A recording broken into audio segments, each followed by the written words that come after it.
कैसे हो सभी दोस्तों? बढ़िया। चलो, मजे आना चाहिए यार। सेशन देखने के बाद मजा अगर ना आए तो पैसे वापस, ऐसा मैं बोलूंगा आपको।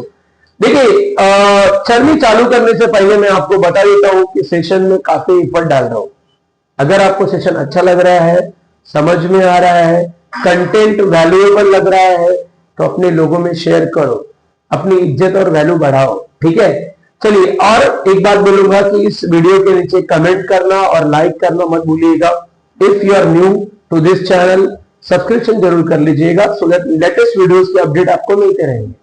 तो गाइस, मैंने इसके पहले जेट ट्रांसफॉर्म के दो बेसिक वाले जो कॉन्सेप्ट वाले लेक्चर्स है वो मैंने अपलोड कर दिए हैं।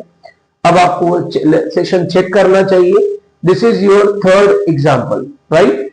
So let's continue. एग्जाम्पल बहुत ही सिंपल होता है। लोगों ने पता नहीं क्या क्या बोला, कॉलेज में क्या पढ़ाया नहीं समझा, क्लास में 10,000 15,000 देके मैं गया नहीं समझा, एप्लीकेशन लिया है नहीं समझा। बाप रे, क्या क्या किया लोगों ने। देखो ना कितना सिंपल है। बोला है find jet transform. Question paper में ऐसा ही क्वेश्चन लिखा रहेगा। पहला तो बता दूं, क्योंकि लोग बीच बीच में पूछते हैं सर क्वेश्चन ऐसा ही आता है, ऐसा ही रहता है। यस, क्वेश्चन ऐसा ही रहता है। एफ ऑफ के का वैल्यू है के लेस देन 0। अगर आपने मेरा बेसिक वाला लेक्चर वीडियो देखा है तो ये इंटरवल के बारे में मैंने पहले ही बातचीत कर ली है कि ये आपका नेगेटिव इंटरवल है। अगर आपको याद हो, नेगेटिव इंटरवल माइनस इंफिनिटी से स्टार्ट होता है टिल -1 तक होता है। यस, चलिए। तो जेड ट्रांसफॉर्म निकालने के लिए मैंने बोला है एक ही तो फॉर्मूला है, एंड दैट इज डेफिनेशन वाला। ठीक है, डेफिनेशन वाला फॉर्मूला लिख लो यार। Z transform of f of k is equals to summation k is equals to minus infinity to plus infinity, और ये f of k z raise to minus k. कुछ लोग बोलते हैं सर मेरा शॉर्ट टर्म मेमोरी लॉस वाला problem है, मैं कैसा याद रखूं? तो इधर लिखने का, इधर लिख के जाने का। सिंपल।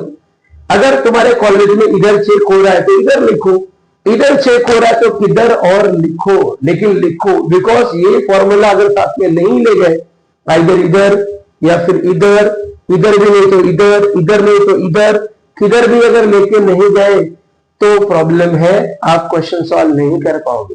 ठीक है, अब इसके आगे का जर्नी मैं बताता हूं, तुम फॉर्मूला लेके जाओ, मैं आगे बताता हूं। देखिए, हमें क्या करना है, सबसे पहला इस समेशन के लिमिट को चेंज करना है।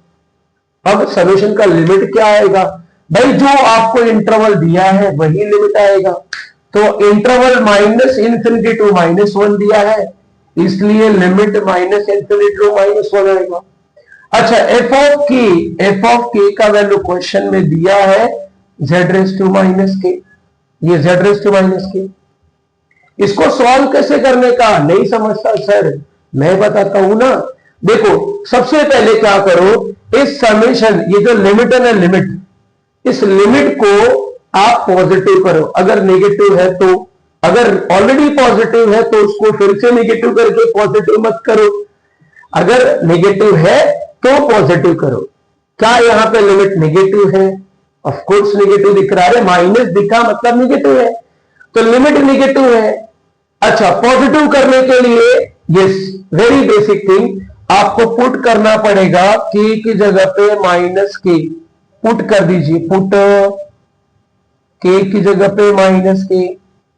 अगर ऐसा करोगे तो ये जो आपका लिमिट है ना, लिमिट वो पॉजिटिव तो हो जाएगा, और एक छोटा सा चेंजेस होगा, वो जो लिमिट है ना वो इन्वर्ट हो जाएगा, मतलब अपर वाला लोअर हो जाएगा, लोअर वाला अपर हो जाएगा, और दोनों का साइन चेंज।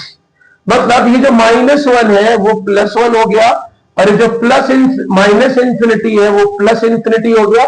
लेकिन आपने ऑब्जर्व किया क्या, जो ये लोअर लिमिट था वो ऊपर चला गया, जो अपर लिमिट था वो नीचे आ गया।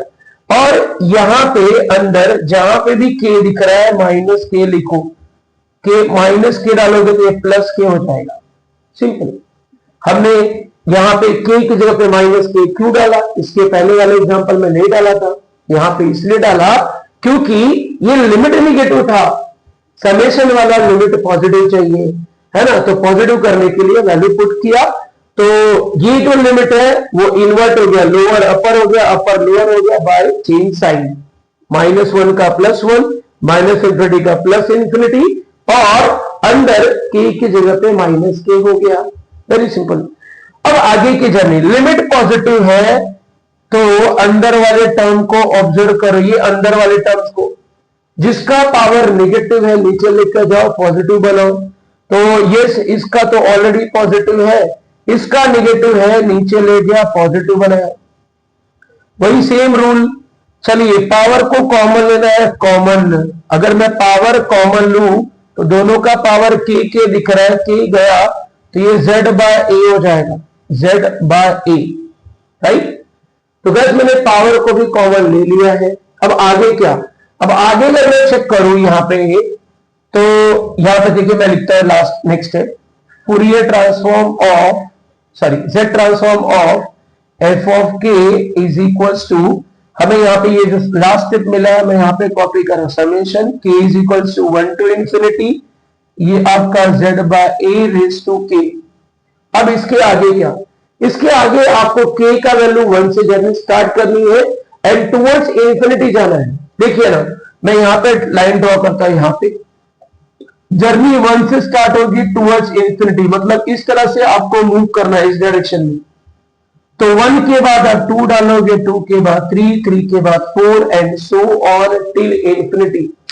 चलिए, तो पहला k का वैल्यू 1, अगर यहां पे k का वैल्यू 1 डालोगे तो क्या होगा, रेज टू 1 हो जाएगा। k का वैल्यू 2 डालोगे तो रेज टू 2 हो जाएगा। k का वैल्यू 3 डालोगे तो रेज टू 3 हो जाएगा। एंड एवरी टर्म के बाद प्लस प्लस प्लस प्लस आएगा। ओके, अब यहां पे अगर आप चेक करो तो आपको z/a कॉमन दिख रहा है, z/a नहीं, फिलहाल तो ऐसा मत सोचो, मुझे ये बोलना है कि ये जो सीरीज मिला है इसको रिड्यूस करना पड़ेगा। रिड्यूस करने के लिए ये 2 फॉर्मूला दिया है, अगर दोनों ही फॉर्मूला ऑब्जर्व करो तो मुझे पहला टर्म 1 चाहिए। क्या इस सीक्वेंस का या इस सीरीज का पहला जो टर्म है क्या वो 1 है? नहीं है। है क्या? है क्या? नहीं है। अगर नहीं है तो पहला 1 बनाओ। 1 बनाने के लिए क्या करोगे, जो पहला टर्म है उसी को बाहर लो, मतलब ये z/a जो पहला टर्म दिख रहा है वो बाहर जाएगा। वो बाहर गया मतलब एक बार गया तो एक ही बार तो था, रेज टू 1 था, एक ही बार था, ये बाहर गया तो यहां पे इंटू 1 जो था वो बचा है। फिर प्लस यहां पे 2 बार है, z/a का स्क्वायर मतलब 2 बार है z/a, तो एक बार तो चला गया तो यहां पे बचा है 1 टाइम। फिर यहां से एक बार गया तो यहां पे 3 बार था तो 2 बार बचा है, एंड सो ऑन। अभी अगर आप सीक्वेंस को ऑब्जर्व करो, ये सीक्वेंस को ऑब्जर्व करो तो पहला टर्म 1 हो गया, पहला टर्म 1 हो गया, मतलब हम इसको रिड्यूस कर सकते हैं। तो रिड्यूस करने का रूल क्या है, 1/1 लिखो, ऑल टर्म प्लस है तो माइनस लिखो, और जो सेकेंड टर्म है सेकेंड टर्म उसको यहां पे कॉपी करो और इस ब्रैकेट को क्लोज करो। इसका कोएफिशिएंट 1 है तो रेज टू 1 हो जाएगा। और आपने ये सेकेंड टर्म परफेक्ट लिया है या नहीं लिया है, इसको वेरीफाई करने के लिए चेक करो कि क्या ये सेकेंड टर्म जो आपने लिया है उसका स्क्वायर नेक्स्ट टर्म में प्रेजेंट है क्या। अगर प्रेजेंट है मतलब आपने परफेक्ट लिया है। अब इसको आप मैनिपुलेट कर लीजिए, तो ये z/a हो गया। यहां पे अगर मैं क्रॉस मल्टीप्लाई करूं, क्रॉस मल्टीप्लाई तो ये हो जाएगा 1/a इंटू 1 a हो गया, फिर माइनस 1 इंटू z हो गया, डिवाइड बाय ये आपका 1 इंटू a। क्रॉस मल्टीप्लाई मतलब ये इससे होगा, ये इससे होगा, और इन दोनों का आपस में मल्टीप्लाई। अब अगर आप चेक करो तो ये a से a कैंसिल, और जो बचा है that is z into 1 z हो गया अपॉन ये आपका a minus z। So this is your z transform of the given function a raised to k for k less than 0। अच्छा, यहां पे भी आपको ROC ड्रॉ करना है, रीजन ऑफ कन्वर्जेंस। मैंने आपको बताया था ROC के लिए आपने जो ये सेकेंड टर्म लिया है इसको मॉड में डालिए, मॉड में, और इसको लेस देन 1 बोलो, लेस देन 1 ऑलवेज। है ना, इंटरवल कुछ भी हो, फंक्शन कोई भी हो, जो भी आपने यहाँ पे सेकेंड टर्म लिया, सीरीज को रिड्यूस करने के लिए जो सेकेंड टर्म लिया है उसको मॉड मीन्स दो लाइन के बीच में लिखिए और लेस देन वन सिंप्लीफाई करो तो ये मॉड जेड हो जाएगा। ए एक वैल्यू है, वैल्यू का अगर मॉड लोगे तो पॉजिटिव वैल्यू आएगा और ये लेस देन वन। ए को इधर भगाओ तो यहां से मॉड जेड मिलेगा लेस देन ए। मॉड जेड का वैल्यू अगर लेस देन ए मिला है तो आपको यहां पे इस तरह से ड्रॉ करना पड़ेगा एक सर्कल।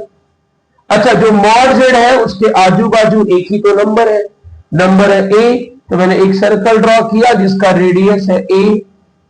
ठीक है, अब आगे बात करता हूं, जो मेरा एरिया है वो मॉड जेड से छोटा है मतलब अंदर वाला पार्ट ड्रॉ होगा, अगर बड़ा होता तो बाहर वाला ड्रॉ होता। तो this is your region of convergence. So this is how we solve the अपना जेड ट्रांसफॉर्म का क्वेश्चन। क्या ये सभी को बेसिक समझ में आया? अगर समझ में आया है तो लाइक करना और कमेंट करना मत भूलिएगा और अपने लोगों में शेयर करिए। चलिए मिलते हैं एक और एग्जांपल के साथ।